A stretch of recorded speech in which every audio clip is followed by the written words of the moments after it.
datangi sekali setahun dalam musim haji dan musim umroh, itu takkan pernah kita rela dan selamanya akan terusik di dalam jiwa kita ketika dia diganggu oleh kaum kafir. Maka sama pentingnya dengan ketika Masjid Al-Aqsa diperlakukan yang sama seperti saat ini. Jadi menjadi tugas dan kewajiban kita untuk sama-sama menghadirkan selalu di tiap-tiap munajat kita, karena kita masyarakat Muslim Indonesia memiliki keterbatasan untuk bisa berjuang dan terlibat aktif langsung untuk datang ke Masjidil Aqsa karena dari segi geografis sangat jauh adanya. Dan lagi juga ketika kita datang ke Masjid Al-Aqsa bukannya mudah untuk mendapatkan visa. Kita harus membayar visa ke orang Zionis Israel seperti itu. Belum tentu visa yang kita ajukan itu bisa langsung dikabulkan gitu oleh namanya aja orang kafir Pak Bu. Jadi kita tidak secara mudah mendapatkan visa itu. Maka dengan kondisi seperti itu kita tidak dituntut banyak karena sudah ada orang Palestina yang menjaga kesucian Masjid Al-Aqsa dengan terus ribat atau berjaga 24 jam Pak Bu.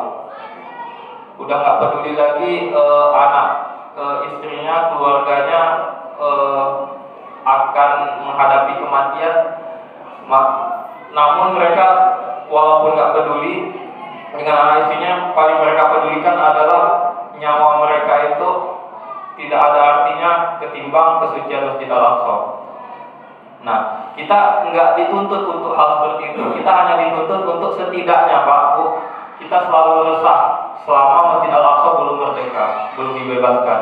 Kita selalu memanjatkan dan memasukkan list permintaan kepada Allah di dalam munajat-munajat dan doa-doa kita untuk selalu mendoakan kemerdekaan dan kebebasan Masjidil Aqsa dari penjajahan Zionis Israel.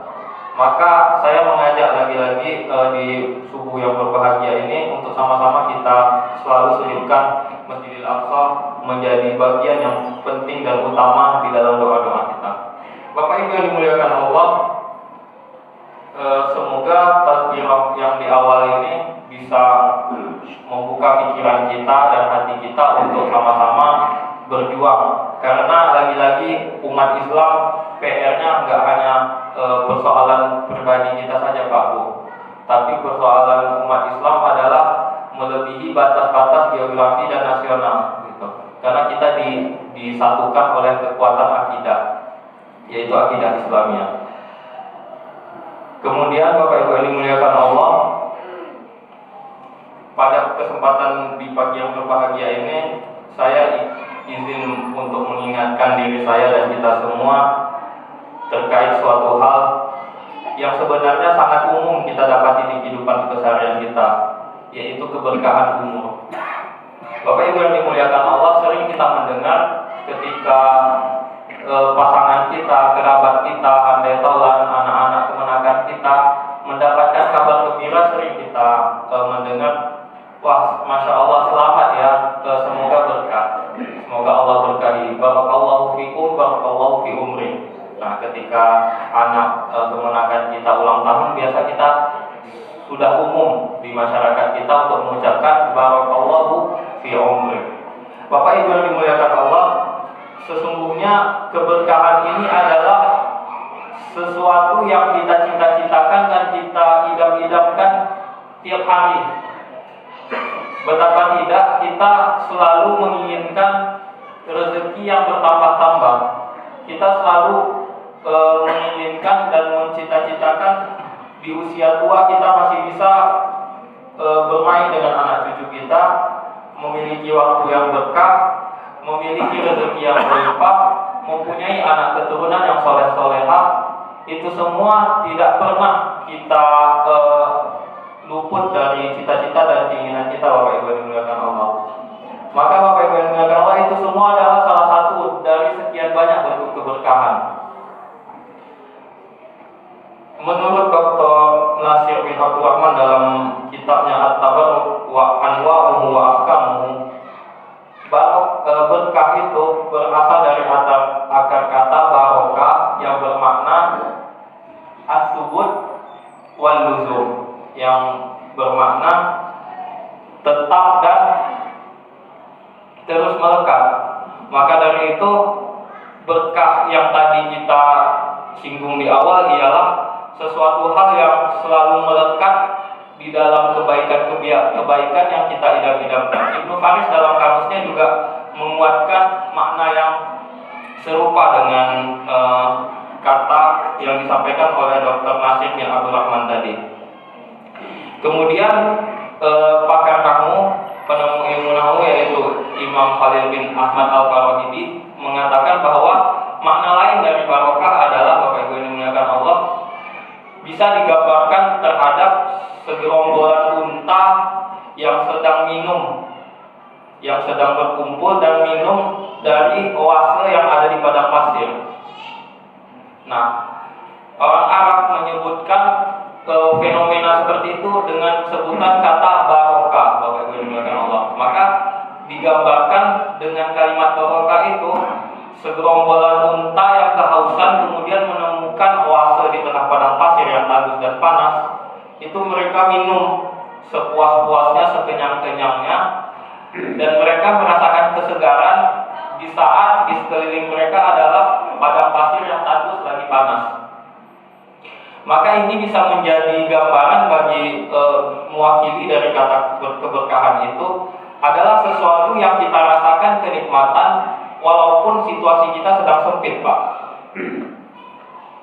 Jadi kita mungkin pernah mendengar cerita dari nenek moyang kita bahwa dahulu rezeki nggak semudah ini didapatkan.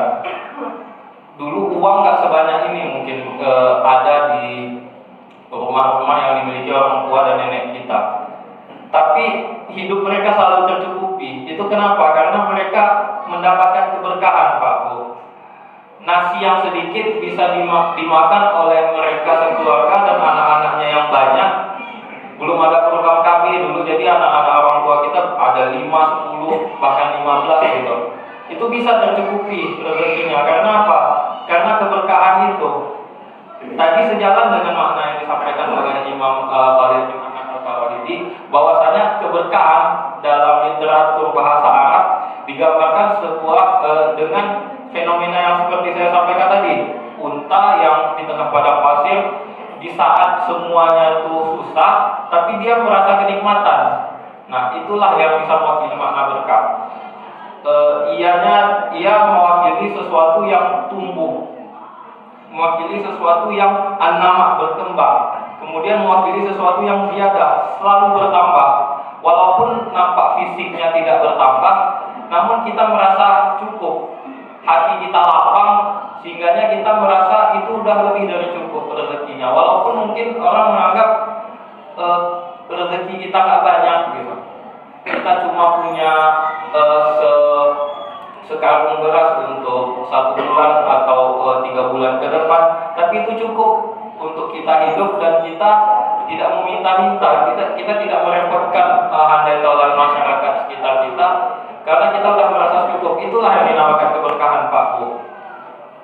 Jadi ketika sesuatu yang tumbuh dan berkembang, yang berkembang itu ibarat tunas tumbuhan yang selalu berkembang, yang udah kita rawat dan kita tanam, itu bertemu dengan hati-hati yang ikhlas dengan ketentuan Allah, maka ia sampai kepada makna ketiga dari keberkahan, atau makna terakhir dari keberkahan yang bisa kita bahas pada kesempatan yang kali ini, yaitu adalah al-farah atau kebahagiaan. Nah, jika kebahagiaan sudah kita rasakan, Bapak Ibu yang dimuliakan Allah, maka disitulah menjadi puncak keberkahan yang Allah titipkan pada kita dan keluarga kita. Jadi di sini jelas bahwasanya keberkahan itu bukan harta yang banyak, bukan keturunan yang banyak, bukan harta yang melimpah, bukan kedudukan yang tinggi, tapi sesuatu yang orang-orang di zaman sekarang sering menyebut apa itu kebahagiaan. Nah, jadi inti dari kebahagiaan itulah keberkahan, Pak, yang dimuliakan Allah. Jadi ketika kita merasa bahwa rezeki kita atau anak kita bisa tumbuh berkembang dengan baik, artinya dia tidak durhaka kepada orang tuanya, walaupun mungkin secara kasat mata kita tidak memiliki rezeki yang melimpah, itu hanya kita cukup untuk hari-hari kita, itulah sebetulnya makna kebahagiaan yang hakiki. Maka sekarang kita sampai kepada pembahasan bagaimana cara mendapatkan keberkahan itu. Nah, ulama-ulama salaf udah menjelaskan kepada kita jauh-jauh hari bahwasanya untuk mendapatkan keberkahan salah satu caranya adalah dengan Al-Quran, Pak. Tidak lain dan tidak bukan adalah dengan Al-Quran. Kita hidupkan Al-Quran di tengah-tengah masyarakat kita, kita hidupkan Al-Quran di tengah-tengah keluarga kita. Allah telah mengajak kita untuk melindungi lingkaran terkecil dari hidup kita, yaitu keluarga kita, dari api neraka. Kemudian barulah kita melindungi masyarakat kita. Jadi yang paling utama adalah keluarga kita. Kita biasakan anak keturunan kita, pasangan kita, suami kita, istri kita untuk sama-sama akrab dengan Al-Quran. Alhamdulillah tadi saya tanya kepada Pak Ketua DKM kita, alhamdulillah masjid ini selain makmur kegiatannya juga punya kegiatan Al-Quran untuk anak-anak generasi yang akan meneruskan perjuangan kita. Punya nih TPA dan MBA, alhamdulillah. Mudah-mudahan kita bisa terus kembangkan dan kita istiqomahkan. Nah, hal-hal seperti inilah yang mengundang keberkahan. Maka lagi-lagi tidak cukup kita menyuruh anak keturunan kita untuk dekat dengan Al-Quran, tapi orang tuanya juga harus mendekati Al-Quran, itu harus akrab dengan Al-Quran. Karena sering kita dapati fenomena orang tua ketika udah maghrib, azan maghrib berkumandang, kemudian sholat maghrib, habis maghrib nyuruh anaknya ngaji, kemudian dia hidupkan TV, Pak.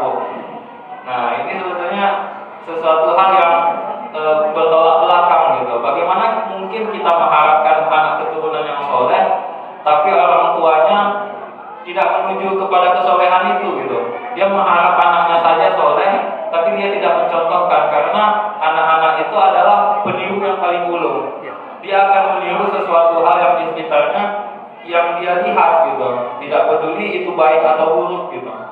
Ketika dia melihat orang tuanya kesehariannya sering membaca Al-Quran, tentunya dia akan mudah untuk diajak membaca Al-Quran. Maka dari itu, ini alhamdulillah fasilitas untuk anak-anak kita udah lengkap, tinggal kita istiqomahkan dan kita kembangkan di kemudian hari. Nah, saya bertanya mungkin untuk fasilitas untuk orang tuanya, Pak.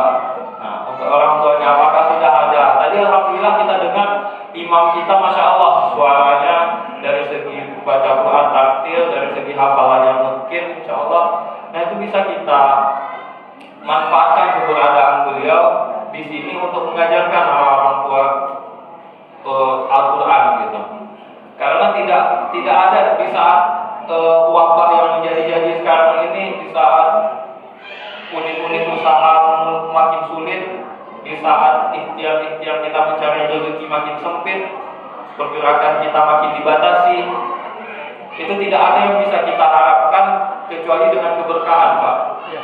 Mungkin kita pernah melihat tetangga kita yang kerjaannya sebetulnya nggak banyak-banyak banget gitu, nggak mentereng banget, tapi dia cukup rezekinya. Jangan sampai kita berpikir tetangga kita ini ngepet, Pak Bu. Mana tahu dia punya keberkahan gitu. Dia punya keberkahan walaupun dia bukan PNS, mana tahu, tapi dia cukup. Keluarganya kita lihat bahagia, harmonis gitu. Nah, pertama-tama mari kita tanya gitu. Mari kita evaluasi diri kita, keluarga kita. Bisa jadi tetangga kita itu adalah sesuatu yang Allah titipkan keberkahan padanya. Maka saya sampaikan tadi, keberkahan itu adalah bukan terdapat pada rezeki yang melimpah, tapi adalah rezeki yang cukup kita rasakan gitu. Keluarga kita bahagia, kemudian orang tua kita sehat, anak kita sehat, soleh-solehah, dekat dengan masjid dan Al-Quran, itu adalah salah satu dari sekian banyak bentuk keberkahan. Maka tidak ada alasan lagi bagi kita untuk tidak menjemputnya keberkahan di zaman-zaman yang penuh fitnah dan cobaan ini, Pak Bu, yang dimuliakan Allah. Maka mari kita saya mengajak diri saya dan kita semua untuk saling mendekatkan diri kepada Al-Quran. Tidak hanya sholat 5 waktu di masjid, alhamdulillah untuk hal-hal yang wajib-wajib itu saya rasa di masjid ini udah nggak ada PR lagi, tinggal dipertahankan gitu. Itu sudah sangat-sangat bagus. Nah, hal-hal lain adalah sesuatu yang harus kita wujudkan ada di masyarakat kita agar masyarakat kita terhindar dari malapetaka dan musibah. Tidak lain dan tidak bukan adalah dengan kembali kepada Al-Quran Al-Karim. Bapak Ibu yang dimuliakan Allah, mari sama-sama, karena dengan Al-Quran ini sesuatu yang melekat dengan Al-Quran akan mulia. Bagaimana tidak kita ketahui bahwasanya bulan tempat diturunkannya Al-Quran adalah bulan yang paling mulia di antara 12 bulan yang lainnya, yaitu bulan Ramadan. Hari di mana turunnya Al-Quran adalah hari-hari yang menjadi incaran dan perburuan oleh hamba-hamba Allah yang mencari keberkahan di dalam bulan Ramadan, yaitu malam Lailatul Qadar. Itu adalah tempat malam turunnya Al-Quran. Kemudian Nabi yang dititipkan Al-Quran kepadanya adalah Nabi yang paling mulia, yaitu Nabi Muhammad SAW. Maka tidak ada alasan bagi kita. Generasi terbaik adalah generasi sahabat yang diajarkan Al-Quran di dalamnya. Maka tidak ada lagi alasan bagi kita, Bapak Ibu yang dimuliakan Allah, untuk tidak mengambil momentum ini, menjadikan masyarakat kita menjadi masyarakat yang terbaik dengan kembali lagi kepada Al-Quran Al-Karim. Itu saja mungkin yang bisa saya sampaikan. Terima kasih, lagi-lagi saya sangat bersyukur kepada Allah telah diberikan kesempatan untuk menuntut ilmu, berada di majelis-majelis orang soleh ini. Semoga kedepannya kita semakin dekat dengan Al-Quran, dan Allah jadikan masyarakat kita masyarakat yang dilimpahi dengan keberkahan. Wallahu muwaffiq ila aqwamit thoriq. Terima kasih pada guru-guru kami di sini, orang tua kami di sini, dan banyak maaf dari saya selaku Al-Fakir Ahmad Muflih. Terima kasih. Wassalamualaikum warahmatullahi wabarakatuh. Waalaikumsalam warahmatullahi wabarakatuh. Tua Nefis, setengah tua lah Pak ya. Orang tua ya. Orang tua ya Pak. Kelemahan kita sering lupa. Ya, saudara tidak ada ilmu sering lupa. Ya. Saya juga mohon maaf. Sebenarnya ini ada hadir tadi Umi dari Hafiz. Selamat datang Umi, terima kasih. Untuk mendatangkan beliau juga saya harus merayu ibunya, harus merayu uminya. Terima kasih Umi. Selanjutnya pengurus juga mengucapkan terima kasih yang sebesar-besarnya kepada ibu-ibu, karena tanpa ada bantuan dari ibu-ibu kajian kita mungkin tidak bisa terlaksana, karena sarapan yang menyediakan itu selalu ibu-ibu. Kalau tidak ada ibu-ibu itu biasanya agak kacau Bu. Seperti di hari Jumat, di Jumat berkah, makanan itu tidak ada ibu-ibu yang mengatur, kacau. Jadi terpaksa juga lah Pak Arba'in biasanya menggantikan menjadi ibu-ibu. Ya, karena gimana Pak? Iya. Kalau hari Jumat kita kacau biasanya kan, makanan itu nggak ada yang ngatur, jadi ya biasalah anak-anak. Nah, jadi mudah-mudahan ke depan juga ibu-ibu bisa ikut membantu. Selanjutnya tadi Pak Ketua menyampaikan hari habis ini setelah suruh kita sholat, kita sarapan, setelah sarapan ada gotong royong persiapan untuk kurban di Posyandu, membersihkan